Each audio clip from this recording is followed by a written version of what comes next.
bom dia.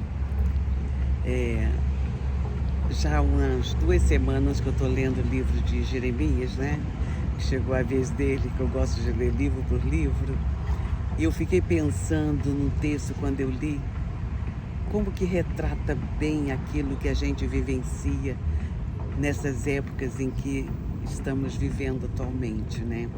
Isaías 13:9 e depois 13:17 diz assim: Assim diz o Senhor, desse modo farei também apodrecer a soberba de Judá e a muita soberba de Jerusalém.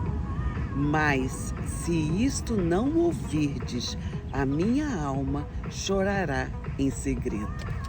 Imagina Deus falando assim com seu povo. Ou seja, a soberba de Judá e a muita soberba de Jerusalém. Deus estava trazendo uma palavra profética por meio de Jeremias para que eles se arrependessem dos seus pecados. Eles estavam deixando os caminhos que Deus havia deixado por Moisés, né, no livro que foi o Pentateuco, a Torá, para que eles seguissem. Mas eles estavam fazendo exatamente o contrário do que a palavra de Deus falava na lei mosaica. Ou seja, eles não estavam guardando o dia santificado, eles estavam adulterando, eles estavam idolatrando ídolos, eles estavam fazendo tudo o inverso do que falava lá. E Deus estava já com o cálice da sua ira transbordando. Foi quando Deus trouxe o profeta para que eles se arrependessem. Povo de Israel, povo de Judá, se arrependessem e se voltassem para Deus. E Deus sempre é assim. Ele sempre nos chama, Ele nos ademoesta, Ele disciplina para aproveitamento. Nós precisamos de entender que tudo que Deus faz conosco é para aproveitamento, é para que nós não nos ensoberbeçamos. Às vezes as coisas estão tão boas, que a gente às vezes esquece de fazer a nossa devocional com Deus diária, ler a palavra de Deus, meditar na palavra de Deus, orar, interceder por aqueles que estão precisando das nossas intercessões. E nós nos esquecemos de fazer isso.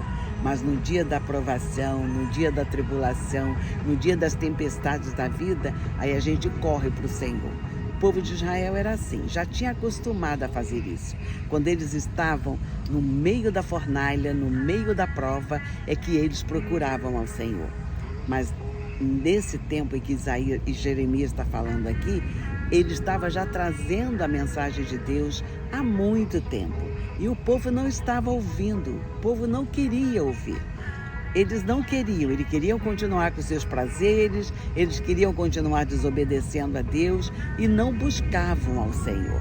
E é por isso que Deus chamou Judá de soberba, a soberba de Judá e a muita soberba de Jerusalém. A Bíblia diz que Deus não se agrada da soberba, inclusive Ele resiste ao soberbo. A Bíblia diz que é Deus quem resiste à soberba, não é Satanás, é Deus quem resiste à soberba.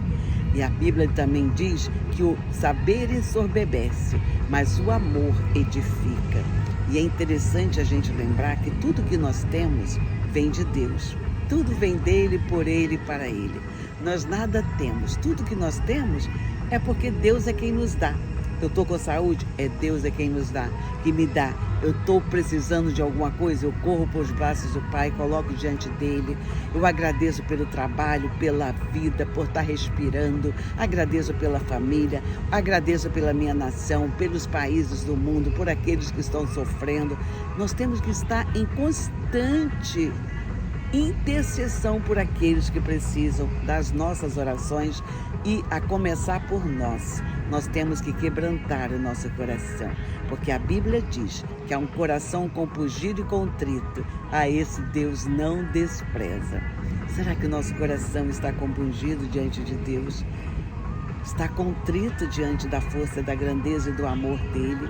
Nós estamos realmente nos colocando e falando como salmista: sonda, Senhor, o meu coração, vê se há em mim algum caminho mau e guia-me pelo caminho eterno. Será que nós temos falado isso com Deus continuamente?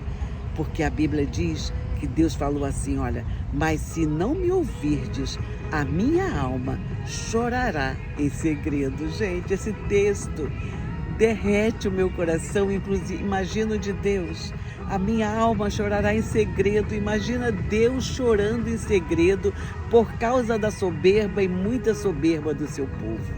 Misericórdia, Jesus, ajuda-nos, Pai, porque para que nós possamos viver e não nos ensoberbecermos, porque isso não vem de Deus. Deus odeia, Deus abomina a soberba. A soberba não é de Deus, é por isso que Ele resiste. É por isso que Ele resiste à soberba. Então, nós temos que andar em novidade de vida, sempre olhando para Jesus, autor e consumador da nossa fé. Jesus, o Filho de Deus, o Verbo que se fez carne e habitou entre nós. E o homem pôde ver a glória dele como do unigênito do Pai. É muito privilégio. Quando Jesus subiu, ele mandou o Espírito Santo para que habitasse em todo aquele que é lavado e redimido pelo sangue de Jesus. Vamos fazer isso. Vamos buscar o Senhor enquanto se pode achar, invocá-lo enquanto está perto, porque Deus é Deus. E Ele fala, buscar-me-eis e me achareis, quando me buscardes de todo o vosso coração. Se de todo o nosso coração buscarmos ao Senhor, Ele nos ouvirá, nos responderá e nos mostrará o caminho que Ele tem para que tenhamos uma vida de êxito, uma vida que agrada ao seu coração. Que Deus abençoe imensamente a sua vida e da sua família. Fica na paz de Cristo. Tchau.